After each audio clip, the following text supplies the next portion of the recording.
This afternoon I spent about 3 hours out on a trail in Western Virginia.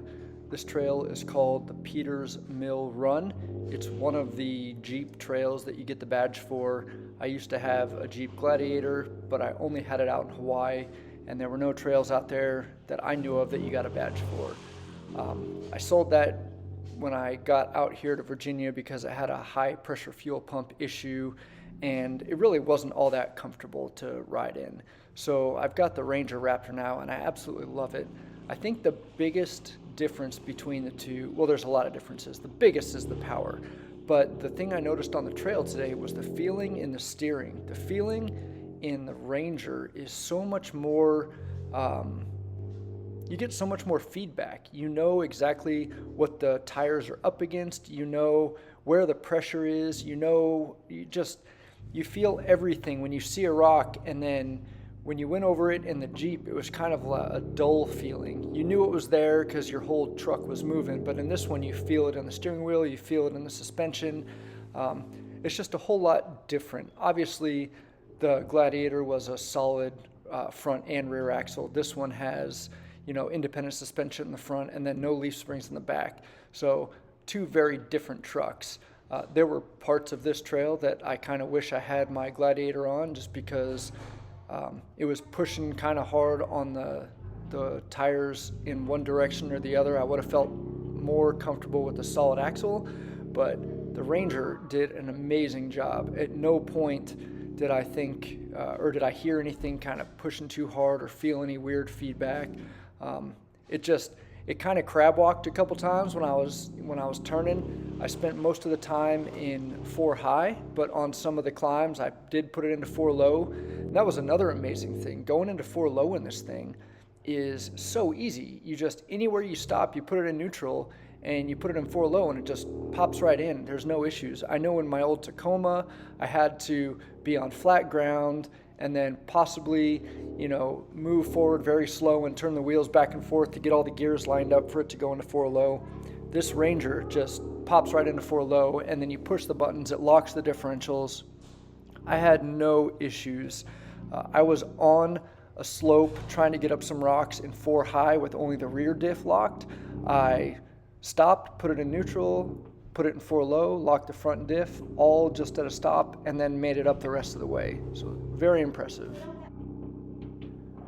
One thing I did notice is in 4 low, when it shifts from first to second or second to third, there's kind of a surge of power. So it's not one of those things where it's just a very smooth shift like when you're driving down on the pavement and just going in from first to second where you expect it. When you're calling up rocks and stuff, or you're just kind of on uneven ground, moving at 6-7 miles an hour, and it shifts, it surges forward a little bit. So it could catch you off guard.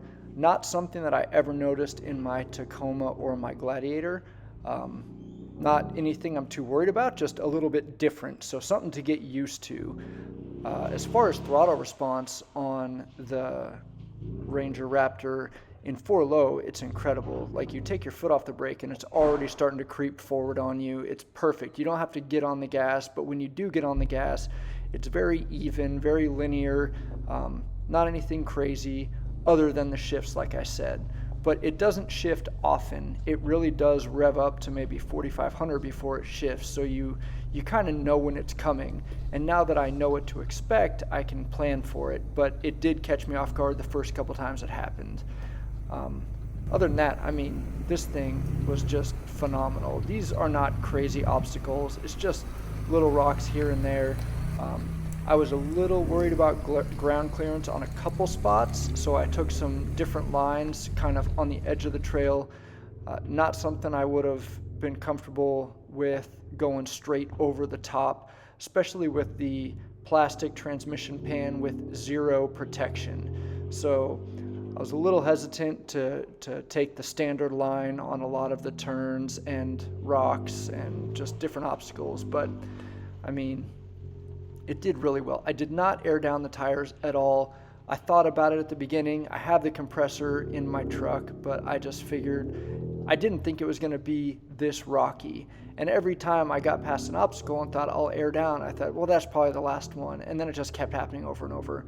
So I was rolling at like 45 PSI the entire way, which in hindsight, looking back on it, which is what hindsight means, so I didn't have to say that, I would have been so much better off down at 18, 20 PSI. It would have absorbed a lot of the rocks, a lot of the shocks. But these live valve shocks were really, really impressive.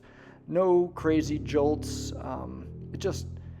It was so much more comfortable than when I would take my Gladiator off-road.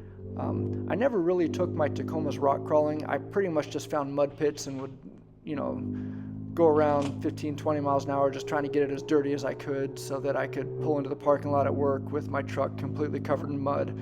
Very childish. I was younger, but it was super fun and I don't regret it at all. It was a blast.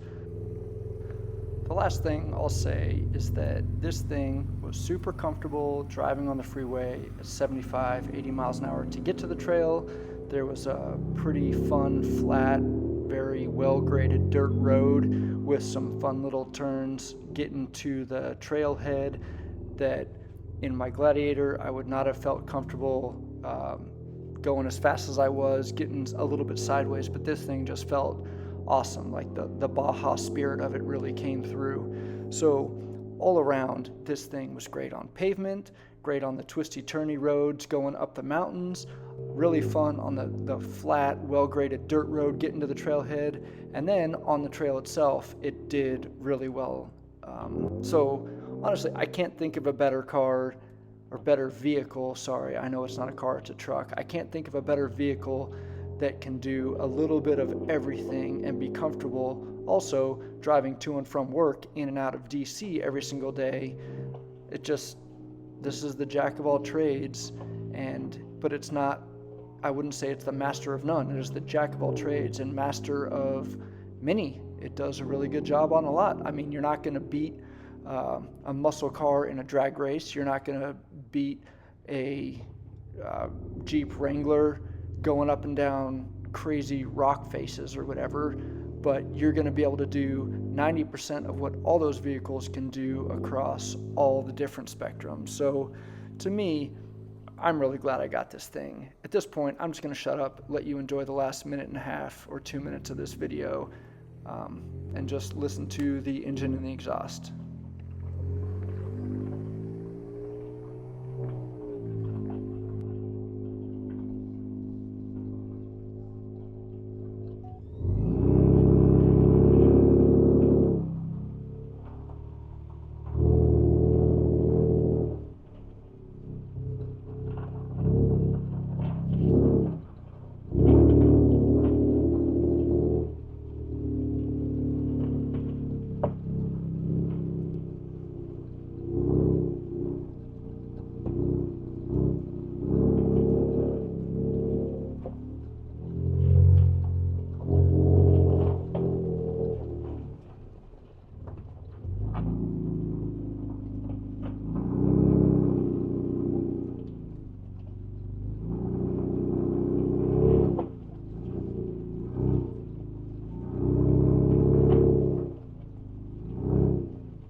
It's over!